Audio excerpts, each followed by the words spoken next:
জ্ঞানী গুরু বা জ্ঞান ও সাধন পদ্ধতি।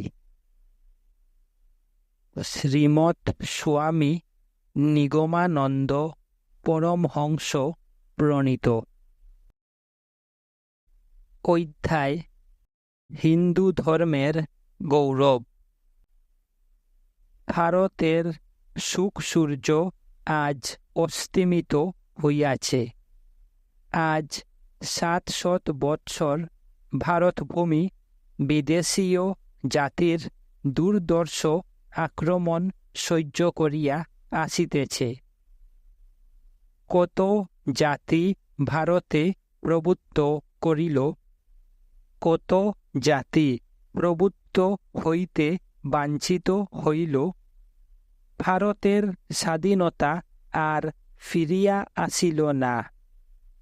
এখন পরাধীনতাই ভারতের স্বাভাবিক অবস্থা হইয়া দাঁড়াইয়াছে। এই গ্রন্থের রচনাকাল ১৩১৫ বঙ্গাব্দ। চিররোগী যেমন পার্শ্ব পরিবর্তন করিতেও ক্লেশ বোধ করে, সেই রূপ ভারতবর্ষ আজ কঠোর পরাধীনতার প্রাচীন অতিক্রম করিয়া এক পা উঠাইতেও যেন কষ্ট অনুভব করে।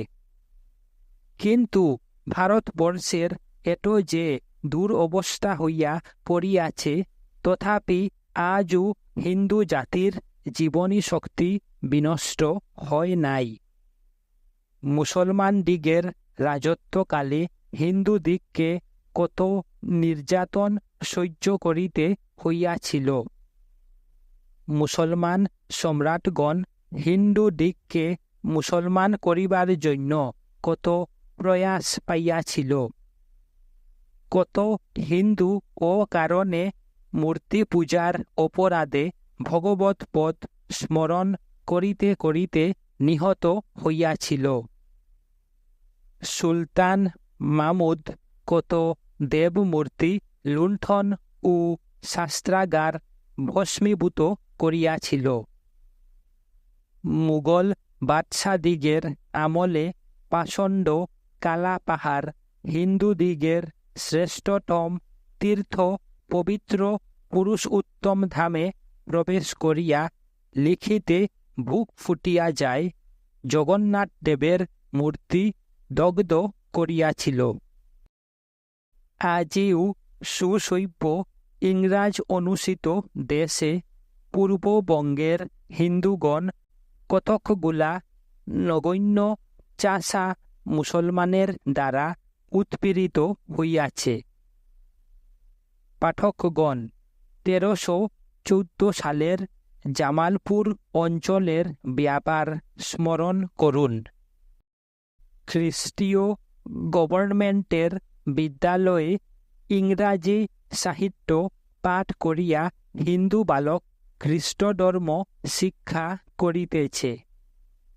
এদিকে আবার গভর্নমেন্টের নানা প্রকার সাহায্যে পরিপুষ্ট খ্রিস্টীয় ধর্ম প্রচারকগণ হিন্দুদিগকে খ্রিস্টান করিবার জন্য কত চেষ্টা করিতেছেন। পাদ্রী মেয়েরা হিন্দুর অন্তঃপুরে প্রবেশ করিয়া সুকুমল স্বভাবা রমণীগণকে বাইবেলের উপদেশ দিতেছেন। কি নির্বুদ্ধিতা! যাহারা আজীবন ঠাকুরমার গল্প শুনিয়া শুনিয়া খ্রিস্টান সংস্পর্শে আপনাকে অপবিত্র মনে করিয়া স্নান করে, বাইবেলের ২ পাতা উপদেশে তাহারা হিন্দু ধর্ম পরিত্যাগ করিবে কি?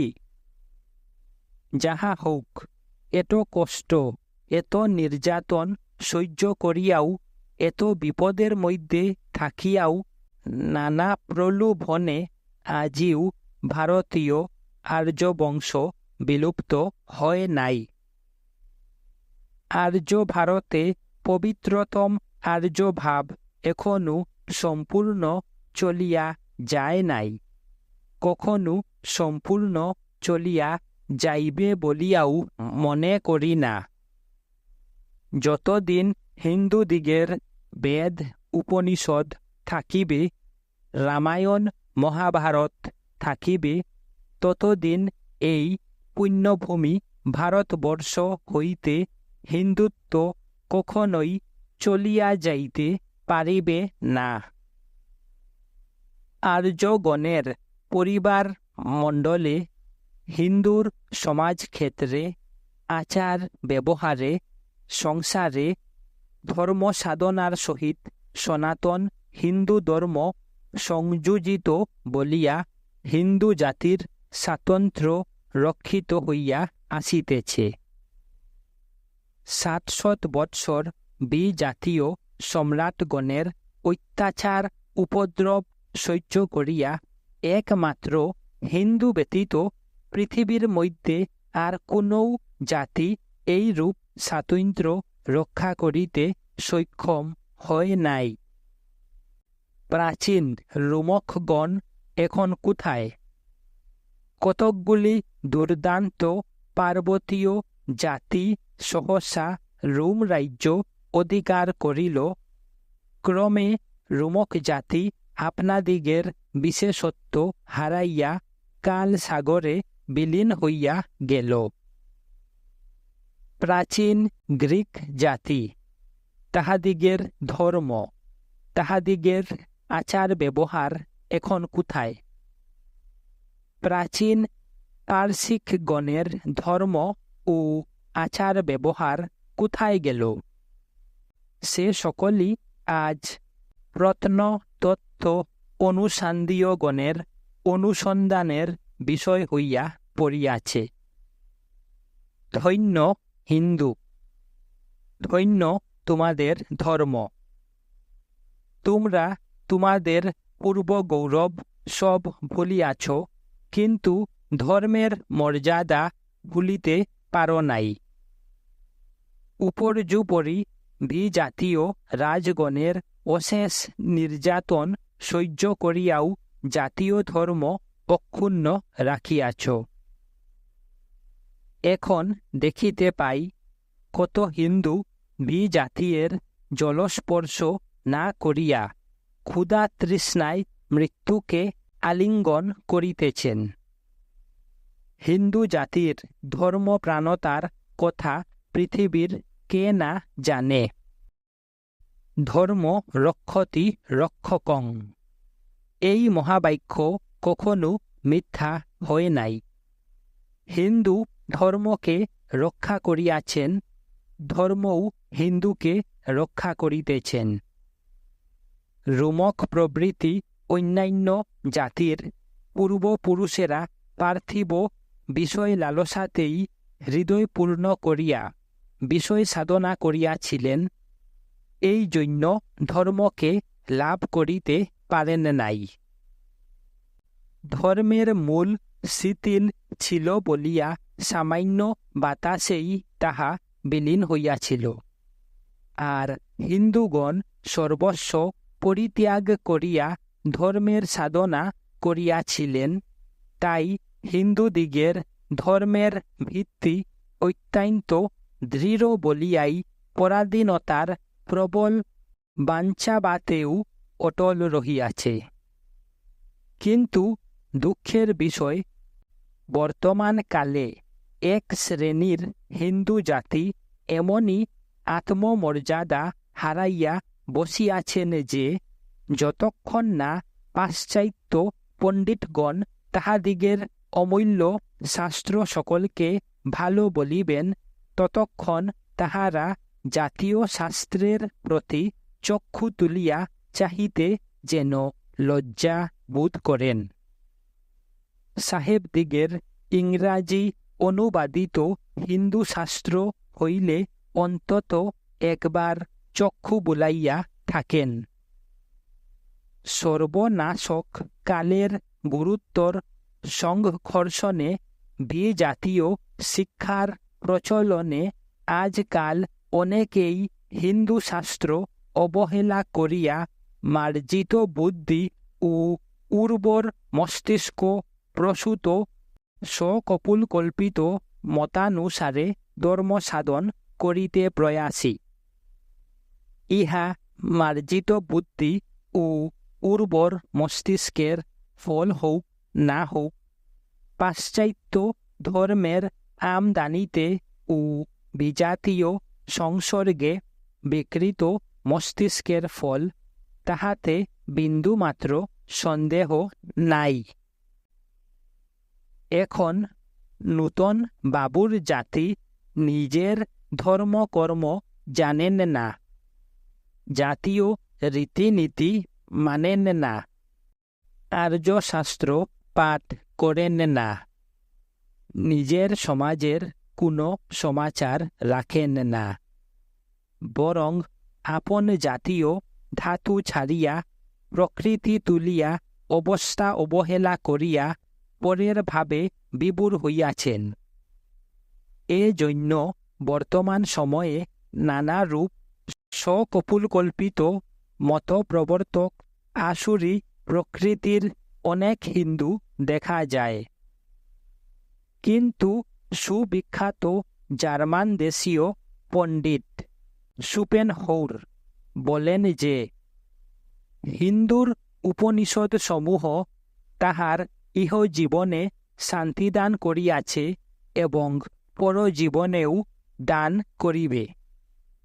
আরও একজন বিখ্যাত পণ্ডিত বলিয়াছেন, পৃথিবীর যাবতীয় ধর্ম সম্প্রদায়ের ধর্মশাস্ত্র বিলুপ্ত হইয়া হিন্দুর উপনিষদগুলি থাকিলে কোনো ধর্ম সম্প্রদায় ধর্মগ্রহণের জন্য অভাব অনুভব করিবেন না।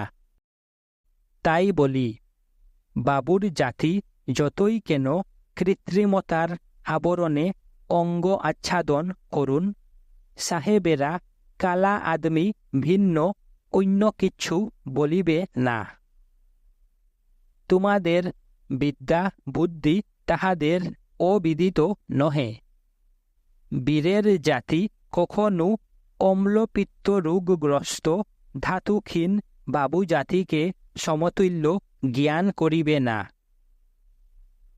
একজন শিক্ষিত যুবক ইউরোপ আমেরিকা আদি ভ্রমণান্তর ভারতবর্ষে প্রত্যাগমন করিয়া কোনো বিশেষ অবসরে বলেন, তুমি যে কোনো দেশে যাইয়া আপনাকে হিন্দু বলিয়া পরিচয় দিবে, অমনি তাহারা সসম্ভ্রমে তোমাকে নমস্কার করিবে।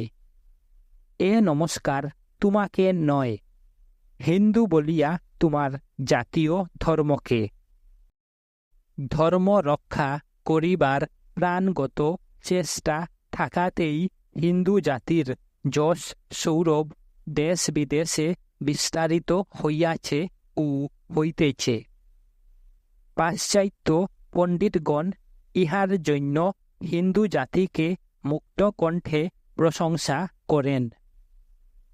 তাহারা শুধু হিন্দু জাতিকে প্রশংসা করিয়াই ক্ষান্ত হন নাই, যে সকল শাস্ত্রের কৃপায় হিন্দু জাতি ধর্মভাবকে এইরূপ পরিপুষ্ট করিতে সক্ষম হইয়াছেন, সেই সকল হিন্দু শাস্ত্রকেও তাহারা কণ্ঠের ভূষণ শান্তিবাড়ি বলিয়া গ্রহণ করিয়াছেন।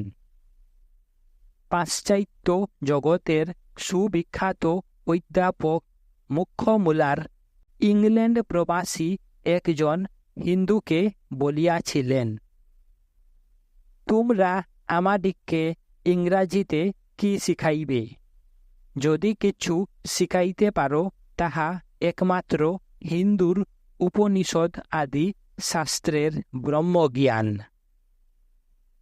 প্রকৃতই আর্য ঋষিগণের সাধন ফলে আজ পর্যন্ত এই আর্য শাস্ত্র সকল কেবল হিন্দু জাতিকে নহে, সমুদয় শৈব জগৎকে ধর্মের সুবিমল আলোকে প্রদান করিতেছে। হিন্দু সর্ববিষয়ে সকল জাতির অধম হইয়াছে, কেবল হিন্দু জাতির ধর্মগৌরব অক্ষুণ্ণ রহিয়াছে। অধ্যায় হিন্দুদিগের অবনতির কারণ। হিন্দুদিগের অবনতির কারণ কি? ইহার উত্তর এক কথায় দেওয়া যাইতে পারে, হিন্দুর অবনতির কারণ ধর্ম। পৃথিবীর অন্যান্য জাতিরা বিষয় লালসাতে ধর্ম লাভ করিতে পারেন নাই। তাহারা আইন, পদার্থবিজ্ঞান, শিল্প নৈপুণ্য প্রভৃতির উৎকর্ষ সাধনে পরিশ্রম করিয়াছেন, কিন্তু এই সকল পার্থিব বিদ্যাকে আর্য ঋষিরা নিম্ন পদবী দান করিয়া একমাত্র ব্রহ্মবিদ্যাকেই শ্রেষ্ঠ প্রমাণ করিয়াছেন। শিক্ষা দ্বারা, অভ্যাসের দ্বারা যে জ্ঞান লাভ করিতে হয় তাহাকে সম্পাদ্য জ্ঞান বলে। প্রাচীন পণ্ডিতেরা এই সম্পাদ্য জ্ঞানকে দুই ভাগে বিভক্ত করিয়া গিয়াছেন, এক জ্ঞান, অপর বিজ্ঞান। মুখ্য বিষয়ক জ্ঞানকে জ্ঞান এবং শিল্প বা শিল্প শিক্ষোপযোগী বস্তু ও বস্তুশক্তি যে জ্ঞানের বিষয় তাহাকে বিজ্ঞান বলা যায়। হিন্দু শাস্ত্র মতে আত্মতত্ত্বজ্ঞানী মুখ্য, অবশিষ্ট গৌণ। তাই ভারতীয় আর্যদিগের পূর্বপুরুষ মুনি ঋষিগণ পার্থিব বিষয় লালসা সুদূরে নিক্ষেপ করিয়া গিরিক কন্দর, নদী তীরে, গভীর অরণ্য প্রভৃতি প্রকৃতির সুরচিত নির্জনতম প্রদেশে আত্মসংগোপন করিয়া অনন্য মনে ব্রহ্মসাধন করিয়া অনুপম ধর্ম লাভ করিয়াছিলেন। সেই অনুপম ব্রহ্মসাধন উপায় হিন্দু শাস্ত্রে বর্ণিত আছে। সেই ধর্মচর্চাকেই হিন্দুগণ একমাত্র মানব জীবনের কর্তব্য জানিয়া তাহাতে মনোনিবেশ করিলেন। তথাপি এই ভারতবর্ষ ভিন্ন অন্য কোন দেশে সংখ্যা গণনার সর্বপ্রথম আবিষ্কার হইয়াছিল? এই ভারতবর্ষ ভিন্ন আর কোন দেশে আয়ুর্বেদ এবং জ্যোতির্বিদ্যার আবির্ভাব ও উন্নতি সর্বপ্রথম হইয়াছিল? ভারতীয় হিন্দু এক সময়ে পৃথিবীর সর্বজাতি হইতে সর্ববিষয় উন্নতির চরম স্তরে উঠিয়াছিল। সেই উন্নত অবস্থাই বর্তমান অবনতির কারণ। সেই অবনতির কারণ জানাইবার জন্য স্বর্গীয় বঙ্কিমচন্দ্র চট্টোপাধ্যায় প্রণীত বিবিধ প্রবন্ধ গ্রন্থের বঙ্গদেশের কৃষক শীর্ষক প্রবন্ধের তৃতীয় পরিচ্ছেদ বরাত থাকিল। ফলে ধর্ম আলোচনা একমাত্র কর্তব্য স্বীকৃত হওয়ায় হিন্দুগণ ঐহিক সুখে নিস্পৃহ হইলেন। ঐহিক সুখে নিস্পৃহতা ও সর্ব অবস্থায় সন্তুষ্ট থাকিতে হিন্দু শিক্ষা করিয়াছিলেন। তাই পার্থিব লালসা পরিত্যাগ করিয়া ধর্মচিন্তায় কাল যাপন করিতে লাগিলেন। ধর্ম শাস্ত্র কর্তৃক নিবৃত্তিজনক শিক্ষা প্রচারিত হইল। শিল্প বিজ্ঞানে কেহ আর তাদৃশ মনোযোগ না করায় তাহা লুপ্ত হইতে লাগিল। কেহ আর তাহা দেখিয়াও দেখিল না। সে সময় যিনি যে অবস্থায় ছিলেন তাহাতেই সন্তোষ লাভ করিয়া ধর্ম সাধনা করিতে লাগিলেন। ক্রমে কালের কুটিলা গতির অদশ্রুতে ভারতবর্ষ বর্তমান শোচনীয় অবস্থায় উপনীত হইয়াছে। সকলেই প্রকৃতির গুণে ধর্মামৃত পানে বিভোর থাকিলেন, এদিকে একবারও ভ্রূক্ষেপ করিলেন না। দুরবস্থার আশঙ্কায় বিচলিত না হইয়া সন্তোষ সুধা পানে কালক্ষয় করিতে লাগিলেন। এখনো সেই সন্তোষের মৌতাত হিন্দু কাটাইতেই পারেন না। তাই বর্তমান যুগের অত্যাচার, উৎপীড়ন, দুর্ভিক্ষের প্রকোপ, প্লেগ আদি মহামারীর প্রাদুর্ভাব অকাতরে সহ্য করিতেছেন। রাজপুরুষদিগের অবৈধ যথেচ্ছাচার প্রিয়তা নীরবে দেখিয়া যাইতেছেন। অন্য দেশ হইলে অশান্তি বহ্নি দাউ দাউ করিয়া জ্বলিয়া উঠিত। আইরিশ রুশীয়গণ তাহার জ্বলন্ত প্রমাণ। হিন্দুদিগের দ্বারা কোনো কালে কোনো কারণে অশান্তি উৎপাদিত হয় নাই। যাহারা ধর্ম বলে সহাস্যবদনে মৃত্যুকে আলিঙ্গন করিতে পারেন, কোনো পার্থিব কষ্টে তাহারা বিচলিত হইবেন কেন? তাই হিন্দু কয়দিদিগেরও মুখে অন্য জাতীয় কয়দিগণ অপেক্ষা শ্রী ও সদ্ভাব অধিক দেখিতে পাওয়া যায়। সুপ্রসিদ্ধ চার্লস ভার্বিনও ইহা ধর্মের ফল বলিয়া মনে করিয়াছেন। তিনি আন্দামান দ্বীপের পোর্ট লুই শহরে হিন্দু কয়দিদিগের মুখশ্রী দেখিয়া বিস্ময় প্রকাশ করিয়া বলিয়াছেন যে তাহারা ওয়ের সাচ নোবেল লুকিং। তিনি আরও বলিয়াছেন, this men are generally quiet and well conducted. From their outward conduct, their cleanliness and faithful observance of their strange religious rites, it is impossible to look at them with the same eyes as on our wretched convicts in New South Wales. এতএব ধর্ম হিন্দুকে সর্বকার্যে উদাসীন করায় বিজাতীয় দিগের প্রতিপত্তি ভারতবর্ষে বর্ধিত হইয়াছে। ধর্ম বলে বলিয়ান বলিয়াই হিন্দুগণ সকলের প্রধানত হইয়া রহিয়াছে। হিন্দুদিগের ধর্মই সর্বস্ব। তাই বিশ্বাসঘাতকতা ও কপটতা করিয়া অধার্মিক মুসলমানগণ ধর্মপ্রাণ হিন্দু রাজ্য আত্মসাৎ করিতে পারিয়াছিলেন। বিজাতীয় রাজার অধীনতায় হিন্দু সমাজ উচ্ছৃঙ্খল হওয়ায় হিন্দুগণ প্রকৃত ধর্ম হইতে বিচ্যুত হইয়াছে। হিন্দু রাজার অভাবে সকলে স্বেচ্ছাচারী হওয়ায় উপধর্মের প্রবলতা বৃদ্ধি পাইয়াছে। সমাজে যাহারা প্রকৃত বোকা, তাহারাই হিন্দু সমাজের গুরু পুরোহিত রূপে ধর্মশিক্ষা দিতেছেন।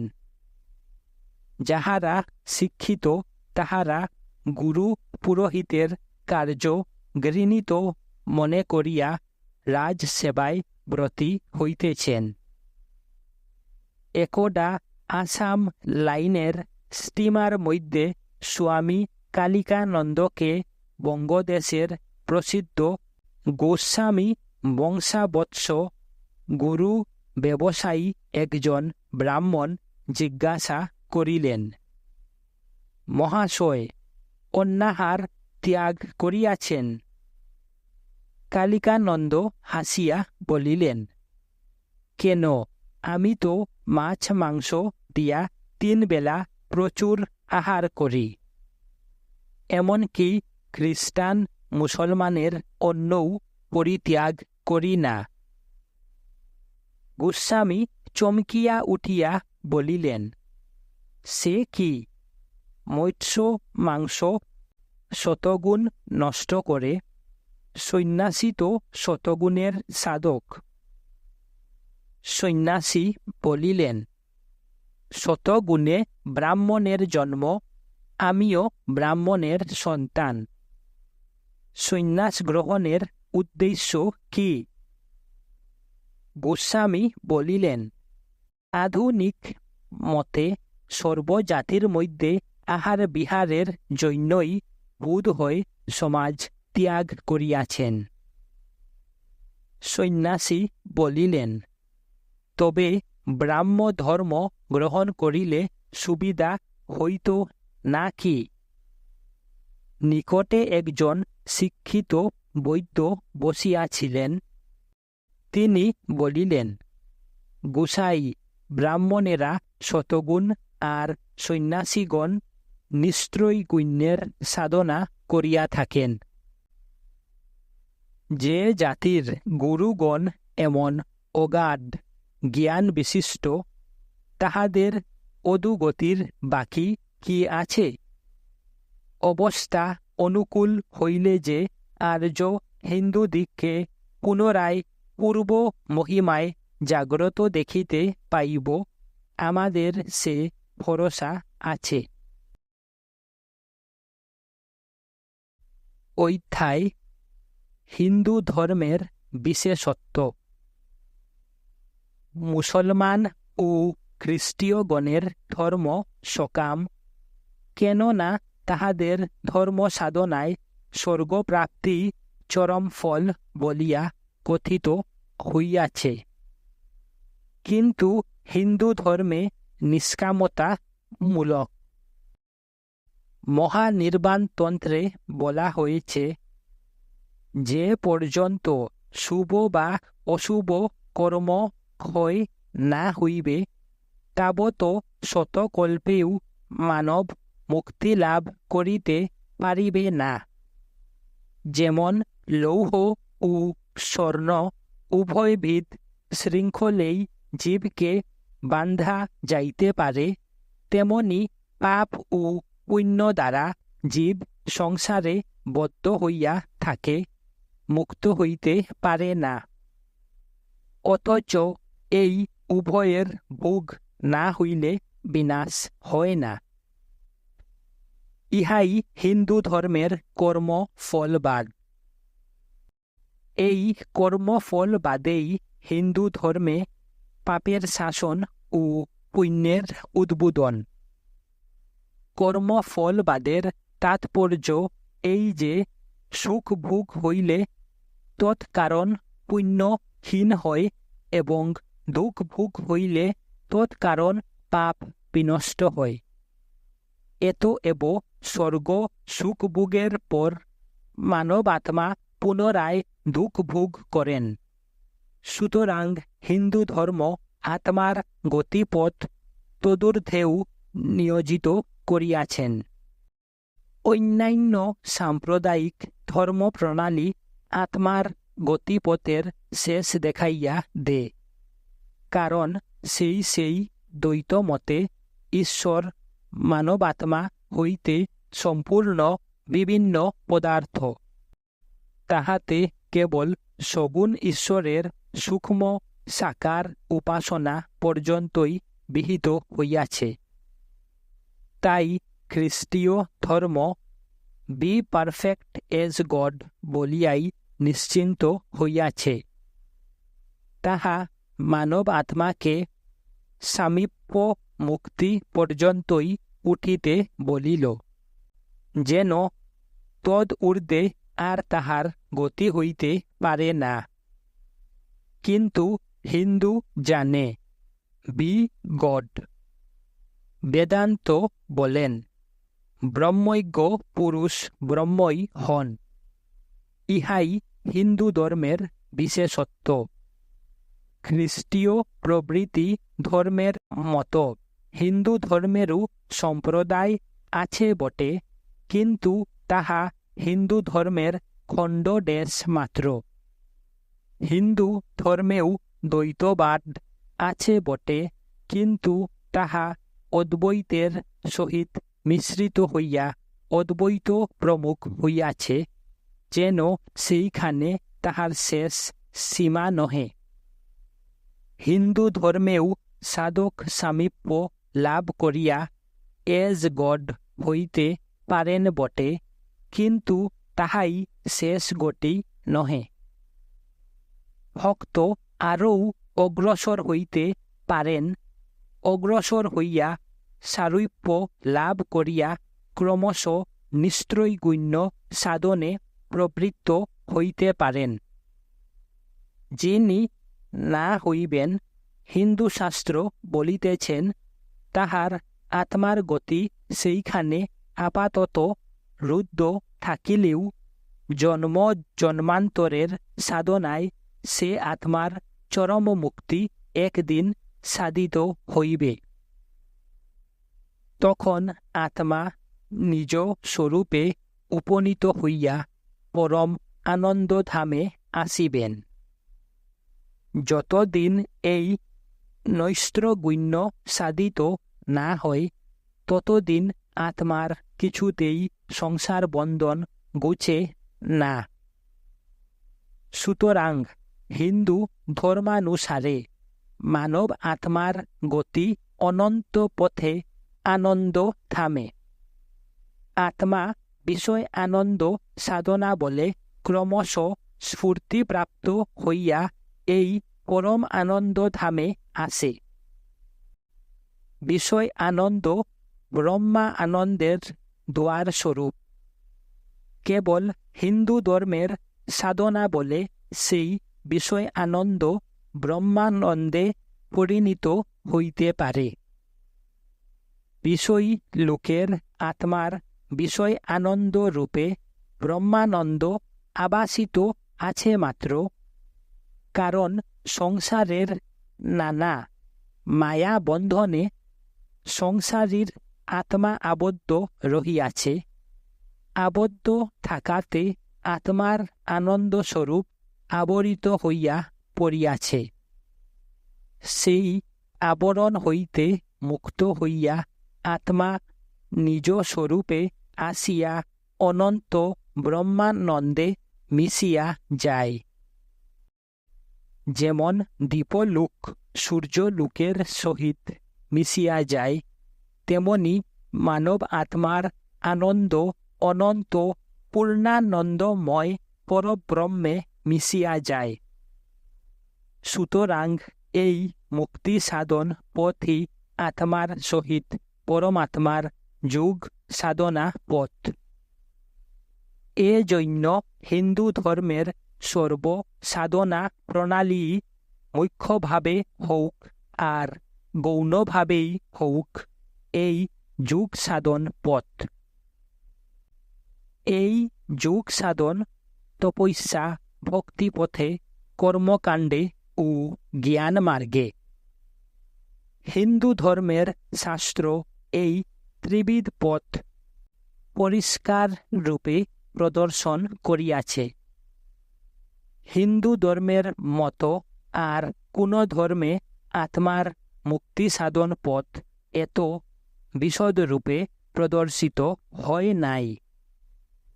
তজন্য সেই বিষয়ের পরিচয় হিন্দু ধর্মের গৌরব শতমুখে সপ্রমাণ হয়।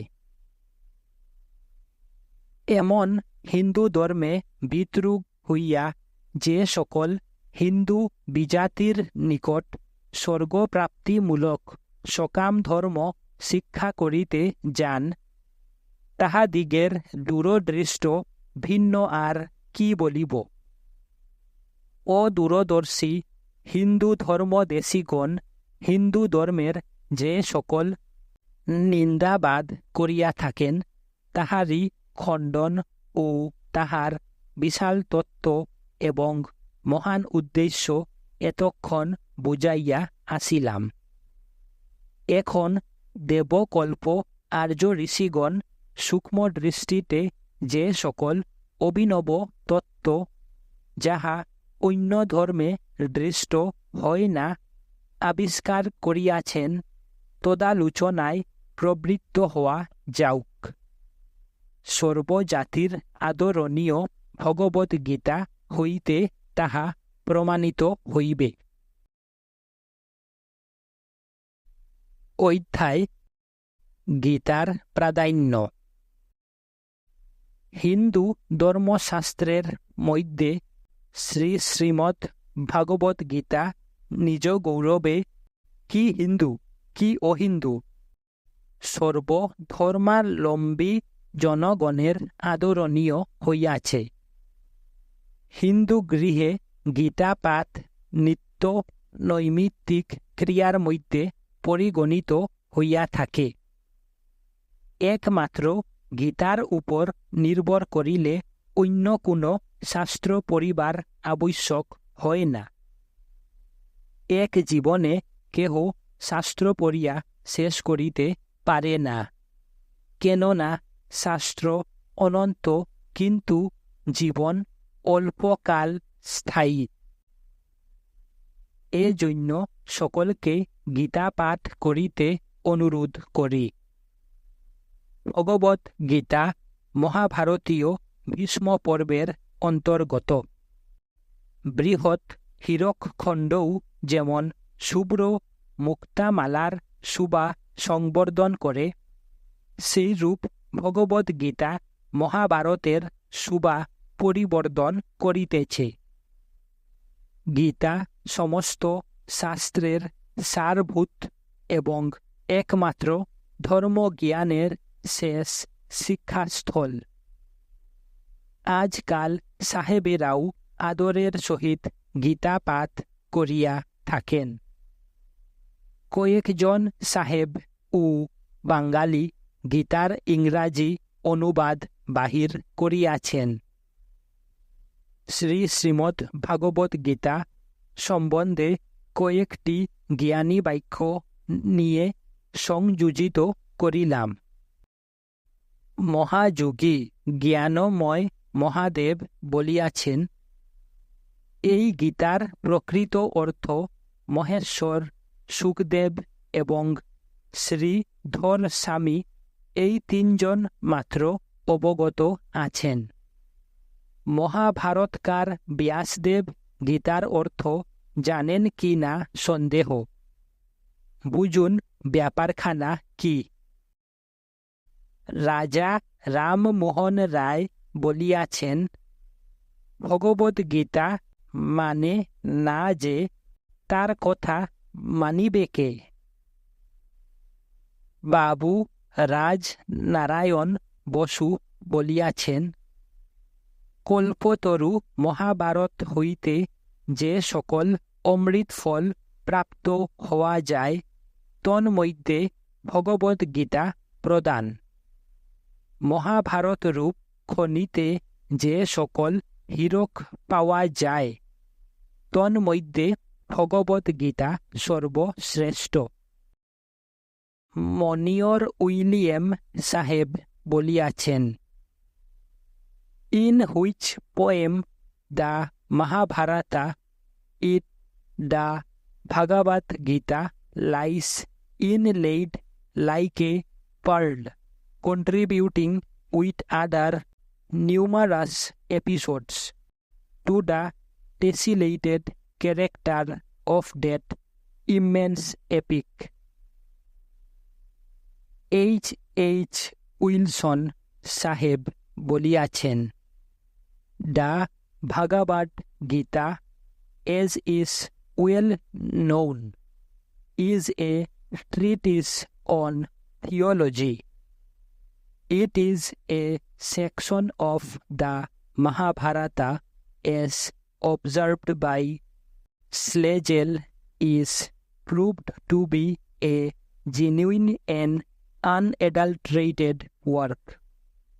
Schlegel and Wilkins both regard it as a composition of high antiquity. আমাদের ভালোবাসার জিনিসকে ওপরে ভালো বলিলে সুখ দ্বিগুণতর হয়। তাই সাহেবদিগের উক্তি উদ্ধৃত করিলাম। যাহাদিগের শাস্ত্রে অধিকার নাই, তাহারা নানা শাস্ত্র আলোচনা করিয়া খিচুড়ি না পাকাইয়া ভগবদ্গীতা পাঠ করিবেন।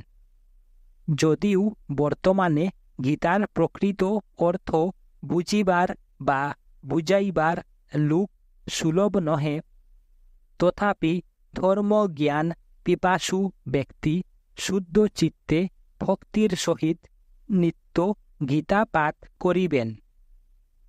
মহাত্মাগণ বলেন, ভক্তিপূর্বক গীতা পাঠ করিলে আপনা হইতে গীতার প্রকৃত অর্থ সাধকের হৃদয় উদয় হয়। মহাভারতীয় যুদ্ধের পর হইতে একমাত্র ভগবদ্গীতাই প্রায় ৩-৪ হাজার বৎসর ভারতে সমগ্র হিন্দু জাতির মধ্যে প্রত্যক্ষ ও পরোক্ষভাবে পবিত্র ধর্মস্রোত অব্যাহত রাখিতে সমর্থ হইয়াছে।